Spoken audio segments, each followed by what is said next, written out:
envelhecer na terra, sua raiz, e nos chamou do seu tronco. Ao cheiro das águas brotará e dará ramos como uma planta nova. Muitas vezes estamos no deserto e com H só vemos areia em nossa frente. O som escaldante do deserto nos assola e a água do onde secou-se, e com ela a esperança de alcançar uma terra de refúgio. A Bíblia diz que a mulher ouviu uma voz que dizia: H, levanta-te. Eu ouvi o choro do menino, e quando H levantou seus olhos, viu à sua frente água que jorrava do chão. Jesus, a fonte de água viva.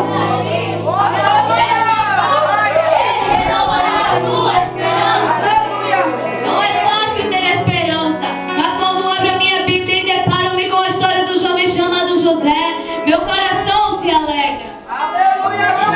José tinha muitos motivos para perder sua esperança, mas continuou fiel a Deus. No tempo oportuno, José foi exaltado. No momento certo, o Senhor se levanta